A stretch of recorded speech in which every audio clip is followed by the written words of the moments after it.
Domingo passado nós meditamos em uma parábola. Quem lembra qual que foi?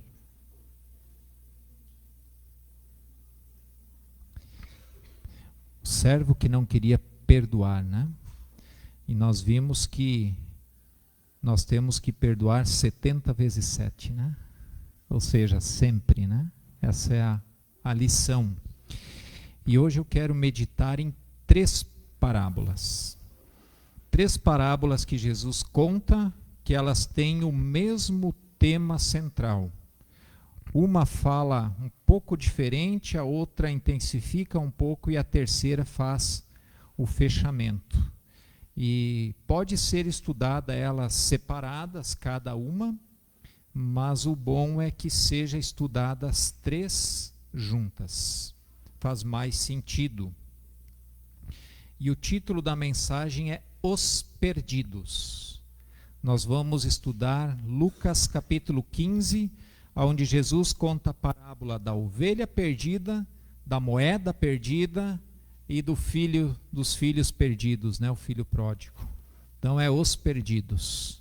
A gente vai tirar algumas lições, algumas aplicações para a nossa vida. Jesus ele fez uso de parábolas para explicar as verdades eternas do reino de Deus. E essas parábolas sempre eram contadas quando o público não estava entendendo aquilo que Jesus estava falando. E ele então, quando percebia isso, quando ele via isso, ele conhecia o coração daqueles que ali estavam ouvindo, então ele sempre colocava uma parábola. E a ideia de parábola é jogar ao lado, né? Então, ele dá exemplos, uma historinha de algo conhecido, para explicar algo que a gente não conhece, que é o reino de Deus. Neste relato, então, de Lucas 15, aqui Jesus ele utiliza três parábolas para explicar a mesma coisa, porque o seu público na primeira não entendeu, na segunda não entendeu, então Jesus diz, para aí, deixa eu contar mais uma historinha então, né? Então ele conta a terceira história. O público-alvo de Jesus ao contar essas parábolas são os mestres da lei, aqueles que tinham, ou pelo menos deveriam ter um entendimento do reino de Deus. E eram aqueles que parece que não tinham entendido ainda e que Jesus precisava então usar aqui esse artifício de parábolas para eles poderem entender, né? Então vamos analisar aqui as três parábolas, né?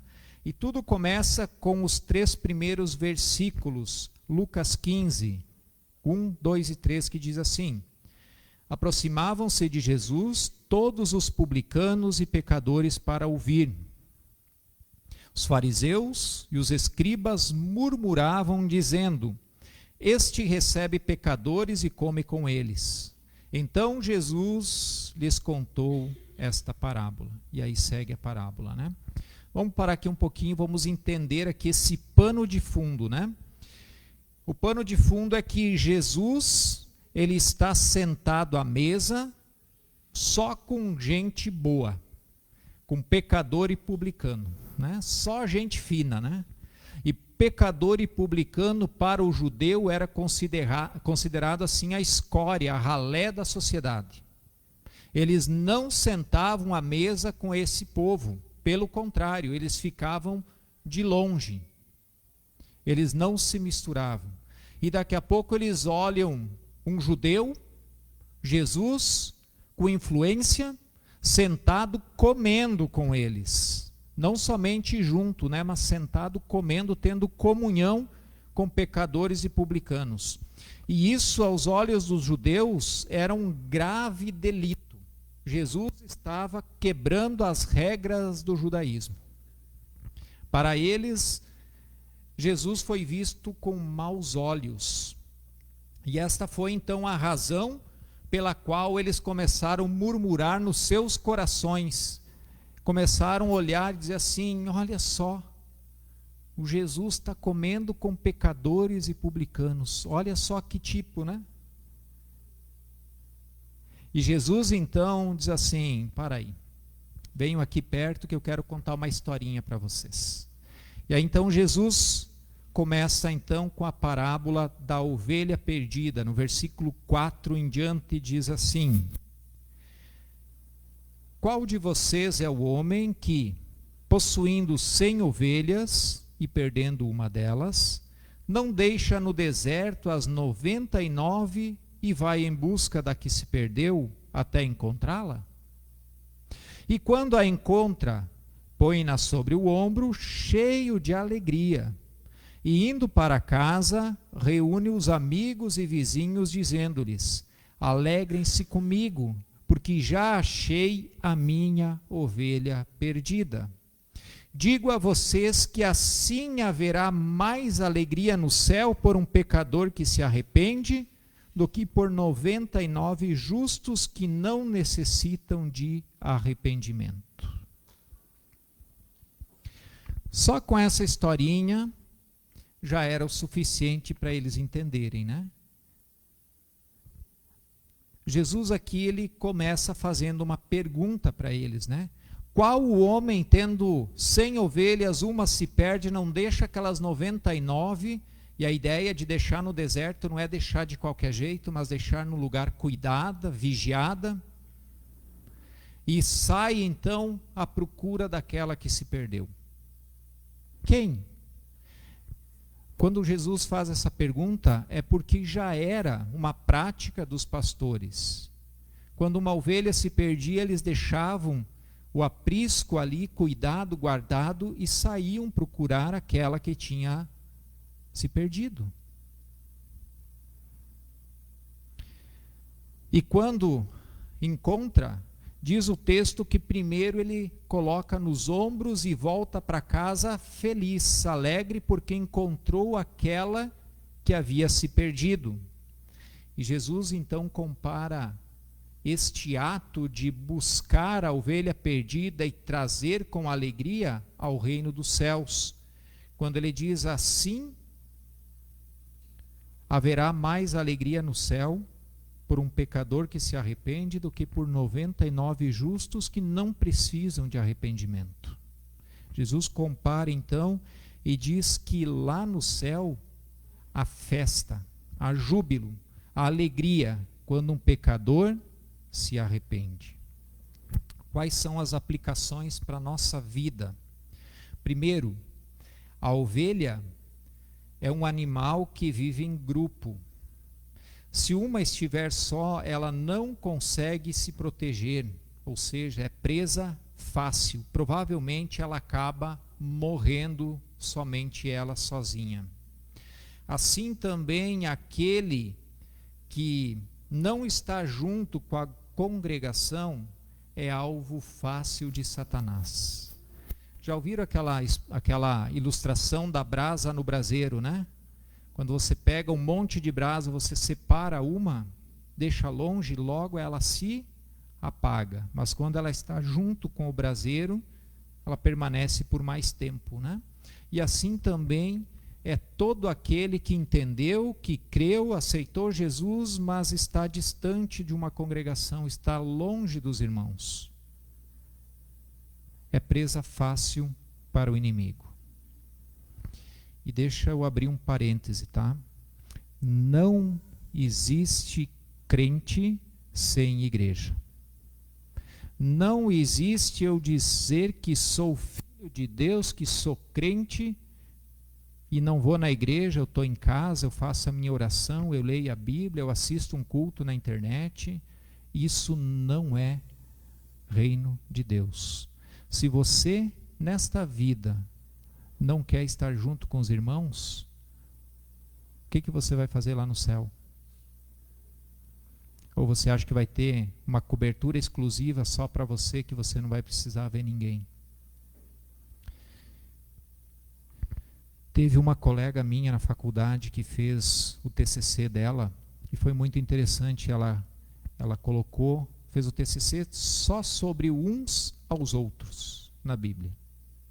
E é muito interessante como a Bíblia fala de uns aos outros, uns pelos outros. Orai uns pelos outros, suportai uns aos outros, sempre olhando essa questão de estar em comunidade. E o salmista diz que é bom e agradável que os irmãos vivam em união. E ali ele compara com a bênção do Espírito Santo sobre Abraão, quando ele foi ungido. O óleo da unção no Antigo Testamento era a representação do Espírito Santo. Não existe crente fora da igreja. Não existe. Ainda não entendeu. Falta algo. Não existe igreja do eu sozinho. Não, pastor, mas eu sou igreja. Não, você não é igreja. Desculpa, você não é igreja. Você é templo do Espírito Santo. E igreja você só é se você congrega. Se você não congrega com ninguém, você não é igreja. Você é um templo isolado, sozinho, que não entendeu ainda o que é ser crente. Segunda aplicação. A ovelha se perdeu não por culpa do grupo de ovelhas das outras 99, mas foi e nem também por culpa do pastor. A ovelha ela se perdeu porque ela ficou distraída, ela se distraiu com alguma coisa e não percebeu que o pastor e o grupo estavam se afastando. E quando ela olhou, não viu mais ninguém.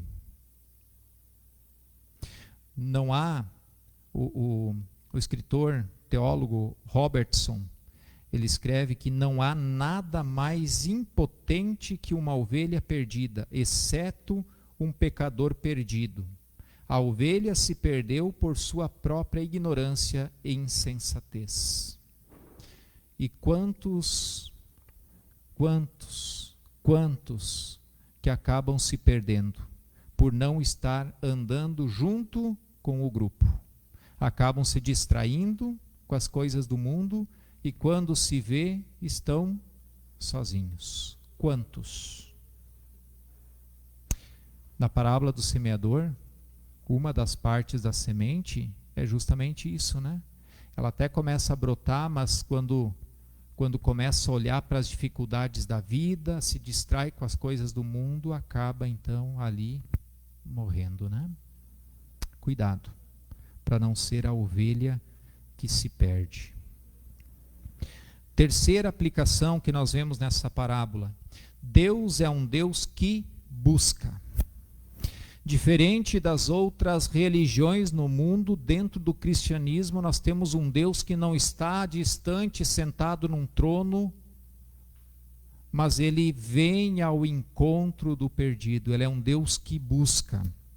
Aqui diz que o pastor deixou as 99 e vai atrás daquela que se perdeu.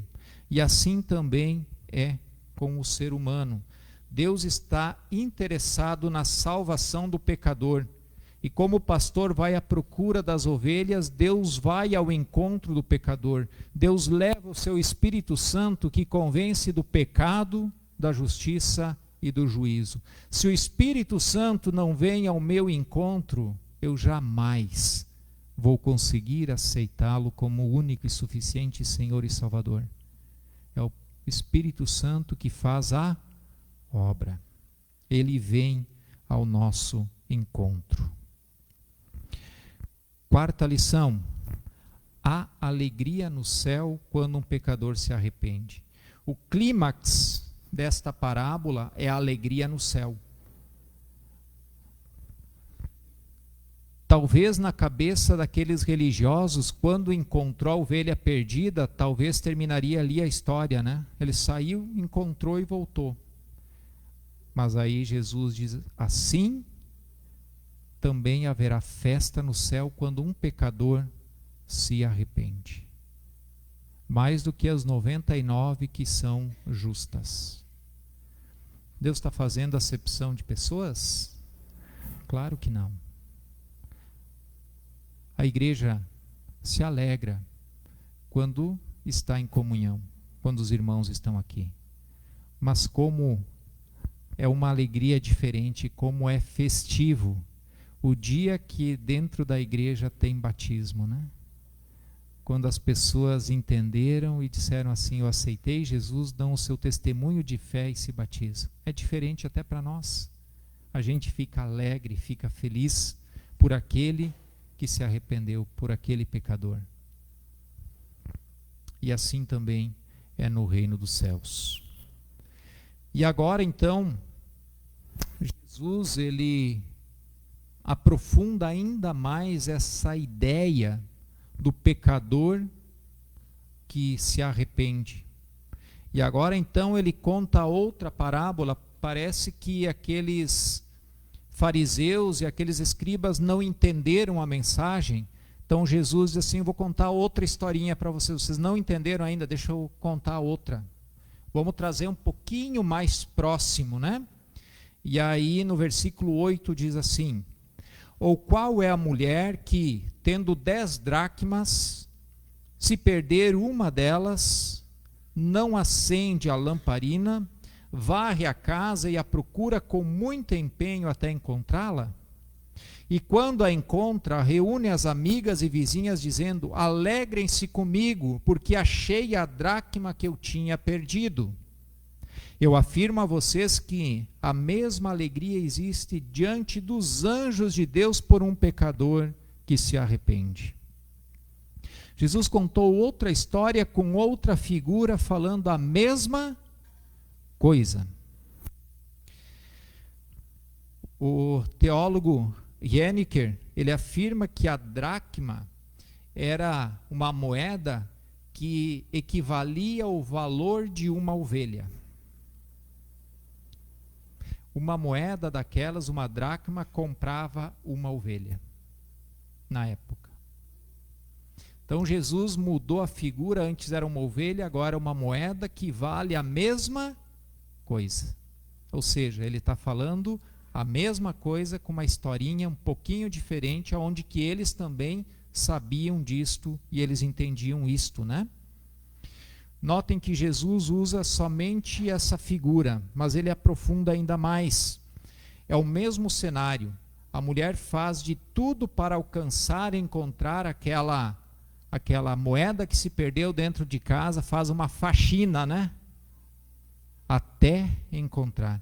E quando ela encontra, ela chama as vizinhas e diz: se alegrem comigo porque eu encontrei aquela moeda que havia se perdido. E Jesus mais uma vez diz: assim também no céu haverá festa dos anjos na presença de Deus quando um pecador se arrepende. Se a mesma mensagem da primeira parábola, por que Jesus conta ela novamente agora com a dracma perdida? Talvez essa é a pergunta, né? Há uma diferença. Há uma diferença entre as duas parábolas. A primeira, a ovelha se perde, ou seja, está fora, está no campo e ela se perdeu. Simboliza os de fora, os pecadores e publicanos, aqueles que estão fora e se perderam. A segunda é dentro de casa. Está falando de qual público agora? Agora não está mais falando de pecador e publicano, mas está falando daqueles que estão dentro da casa, dentro da religião, dentro do judaísmo e estão igualmente perdidos como a ovelha que está lá fora. Jesus agora tira o foco e coloca neles. Quantos estão dentro das igrejas e estão perdidos? Quantos? Quantos, quando Jesus voltar, vão ficar? Quantos que vão chegar para Jesus e vão dizer: Senhor, mas em teu nome eu expulsei demônios, fiz maravilhas, fiz tanta coisa em teu nome. E Jesus não nega que tenham feito, mas ele diz: eu não conheço vocês. Quantos dentro das igrejas estão perdidos? Nesta parábola, Jesus então ele intensifica: A primeira era 1 para 100. Agora é 1 para 10.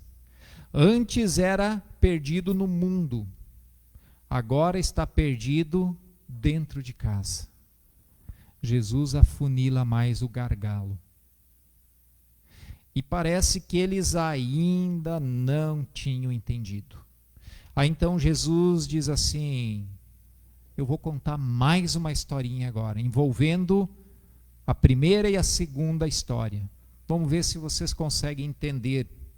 E aí então vem Lucas 15, do versículo 11 em diante, a parábola do filho pródigo. Alguns dizem que poderia ter sido do pai amoroso, mas talvez o que encaixaria bem seria a parábola dos 2 filhos perdidos. Diz assim, 11 em diante: Jesus continuou: certo homem tinha 2 filhos. O mais moço deles disse ao pai: Pai, quero que o Senhor me dê a parte dos bens que me cabe. E o pai repartiu os bens entre eles. Passados não muitos dias, o filho mais moço, ajuntando tudo o que era seu, partiu para uma terra distante. E lá desperdiçou todos os seus bens, vivendo de forma desenfreada. Depois de ter consumido tudo, sobreveio àquele país uma grande fome, e ele começou a passar necessidades. Então foi pedir trabalho a um dos cidadãos daquela terra, e este o mandou para o seu campo, a fim de cuidar dos porcos. Ali ele desejava alimentar-se com as alfarrobas que os porcos comiam, mas ninguém lhe dava nada.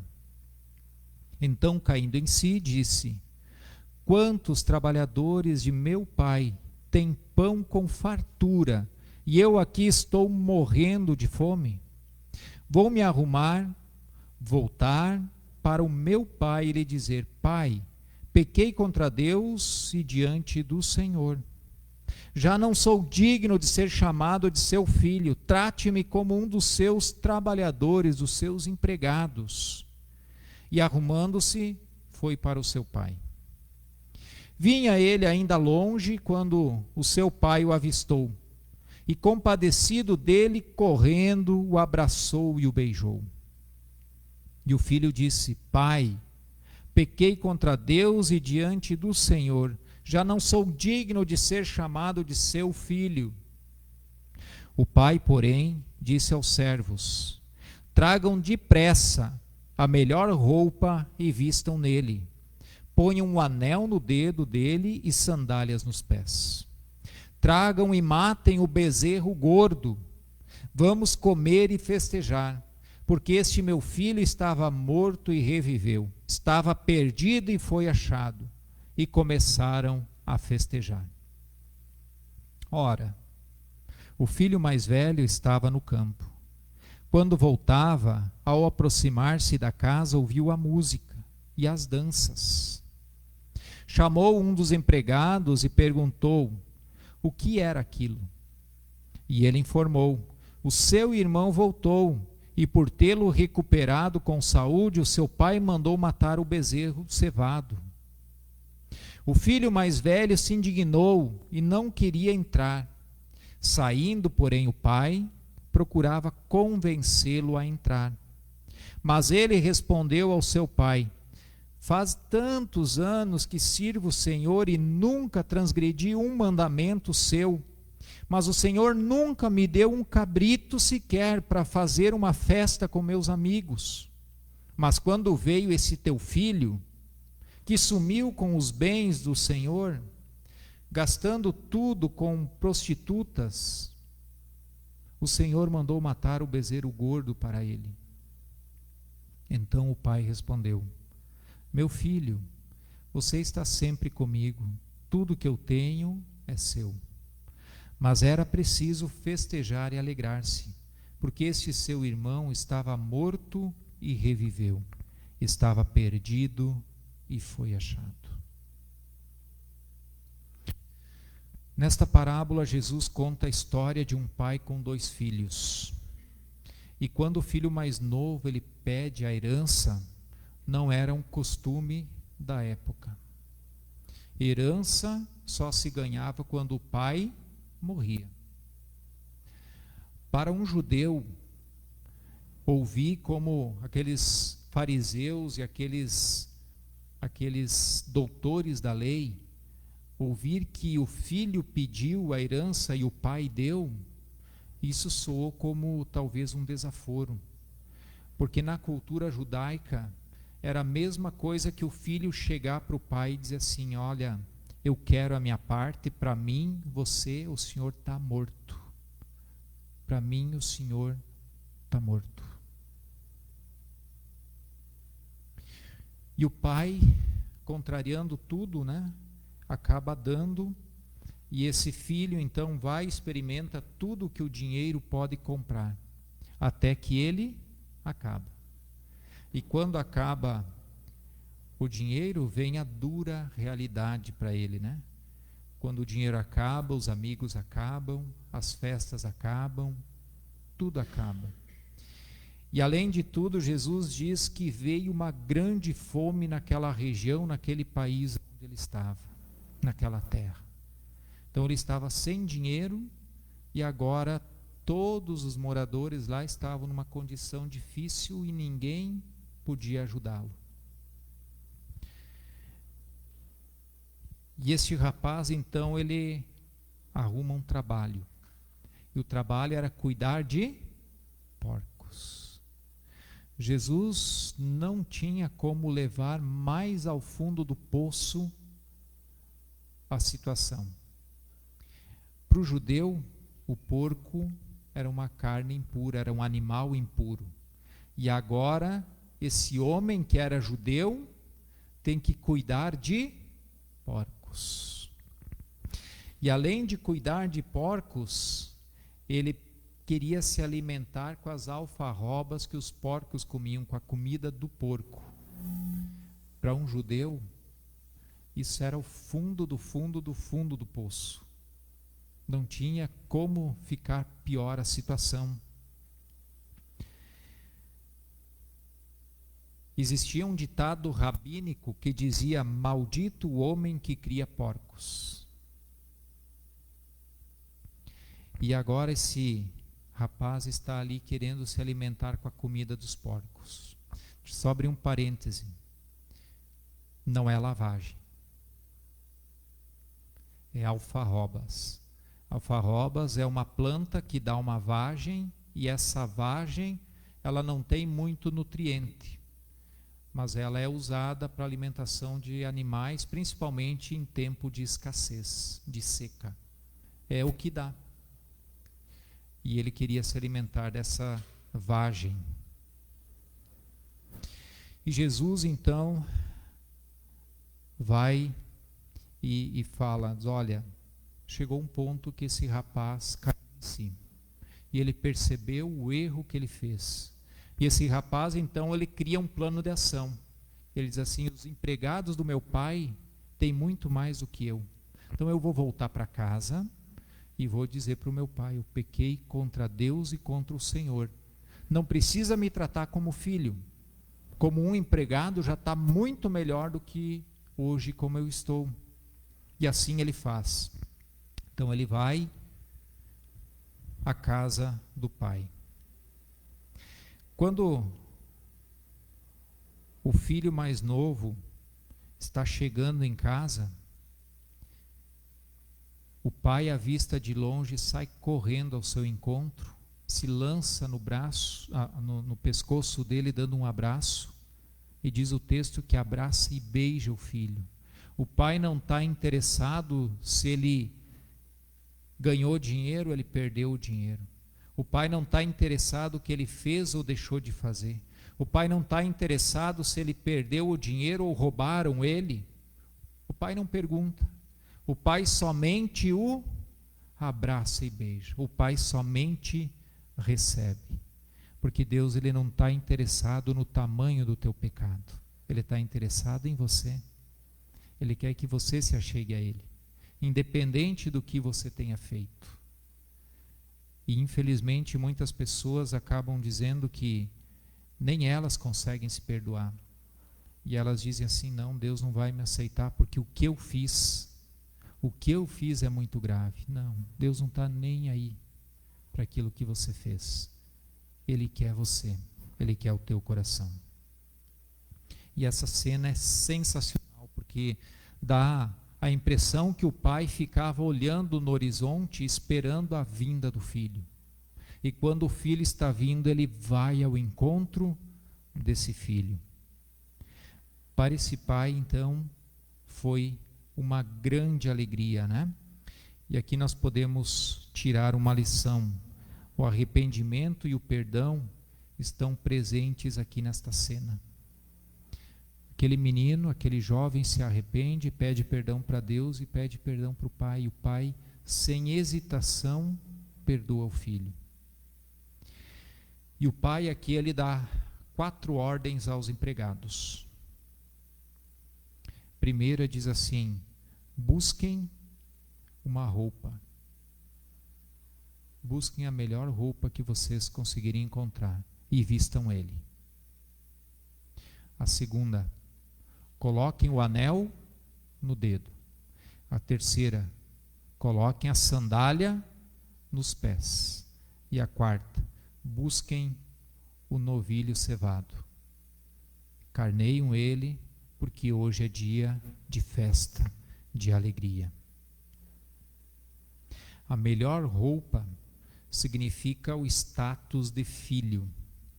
Imagina não aquela casa na fazenda, mas uma casa próximo da vila, aonde que os moradores viram esse filho vindo e o pai recebendo. E esse filho diz: pai, me trate como um dos empregados. E o pai disse: não, você continua sendo meu filho. E quando ele pede para pôr uma roupa, ele está dizendo assim: ele é meu filho. A sandália nos pés tem a ideia de cuidado. Os empregados, os servos, dificilmente tinham uma sandália nos pés. Mas ele, o pai disse: coloquem a sandália no pé. E quando ele diz coloquem o anel no dedo, é símbolo de poder. Aonde ele poderia ir aonde fosse com aquele anel, dizer assim: eu sou filho do meu pai. O anel era símbolo de poder, inclusive de mandar nos empregados. Lembram dos filmes antigos, né? Quando o rei mandava uma correspondência real, ele selava com o anel? É essa a ideia. Aquele anel dava o direito de posse não, mas de mandar, né? Como filho daquele fazendeiro. E ali então diz que houve celebração, músicas e danças, porque aquele filho estava morto e reviveu, foi perdido e agora estava achado. E se a história terminasse aí, já estaria de bom tamanho. Mas continua, tem um filho mais velho, que aparece lá no início e sai de cena. E a Bíblia não conta o que o filho fez ou deixou de fazer nesse tempo. Mas quando estão todos festejando, o filho chega. O filho chega, pergunta, chama o empregado e diz: o que está acontecendo? Eu não sabia que ia ter festa. E aí o empregado conta, e eu creio que com muita alegria, dizendo: o teu irmão voltou, e o teu pai pediu para matar o boi cevado, o novilho gordo, para festejar. E o irmão mais velho então senta do lado de fora, emburrado, bravo, e a cena que vem a seguir é impactante. O pai sai da festa e vai ao encontro do irmão mais velho. E o irmão mais velho começa a reclamar: pai, eu estou contigo, eu estou trabalhando, eu faço tudo o que o Senhor manda, nunca desobedeci uma vírgula, e o Senhor não me deu nem um cabrito para comemorar com os meus amigos. Mas agora vindo esse teu filho, ele não diz vindo o meu irmão, mas ele diz esse teu filho, que pegou, lembra o que ele fez? Pegou todo o dinheiro, gastou tudo com prostituta, agora ele volta e você mata o boi gordo? E aí o pai senta do lado dele e diz assim: meu filho, você não está entendendo, tudo que eu tenho é teu, ele não tem mais direito da herança. Eu não estou falando de herança, mas eu estou falando que o teu irmão está de volta. Aquele que estava morto está vivo, aquele que estava perdido agora está achado. E a cortina se fecha e a história acaba, trazendo uma pergunta para aqueles fariseus e aqueles escribas, como se Jesus dissesse: eu estou aqui comemorando com os pecadores, com os publicanos, porque eles estavam perdidos e foram achados. Vocês vão entrar ou vão ficar do lado de fora?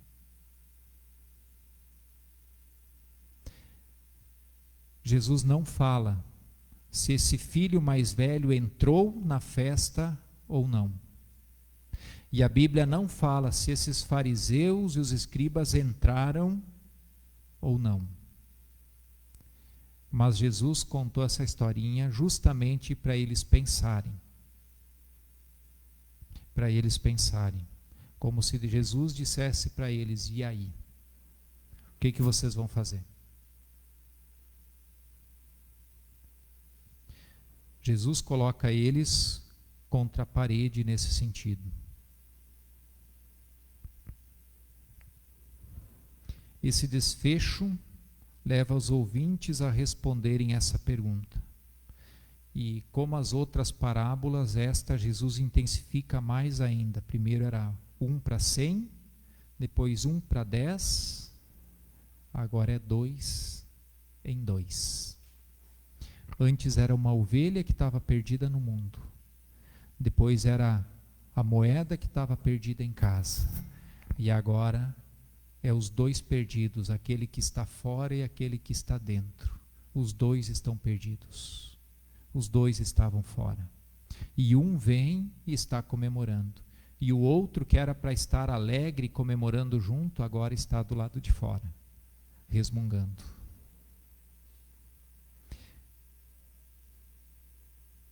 Quantos, pergunto de novo, quantos estão perdidos dentro de casa? Quantos crentes que não vão entrar e vão ficar do lado de fora da festa? É para a gente refletir a nossa vida, o nosso cristianismo, o que nós estamos fazendo como cristãos. Talvez você seja um desses filhos perdidos, ou aquele que está fora, que precisa ser encontrado e precisa vir até a casa do Pai. Ou talvez você seja aquele que está na casa do Pai, mas está tão perdido quanto o outro, e precisa também que o Pai venha até você e te conduza para dentro. 2 estavam perdidos. A Bíblia diz que um estava só na festa. A pergunta é: qual dos 2 você é? O que está dentro ou o que está fora? Que Deus nos ajude e nos abençoe, para que possamos, de fato, viver um cristianismo sério, buscar ao Senhor e não ficar resmungando, mas poder estar dentro da festa com o Pai. Amém?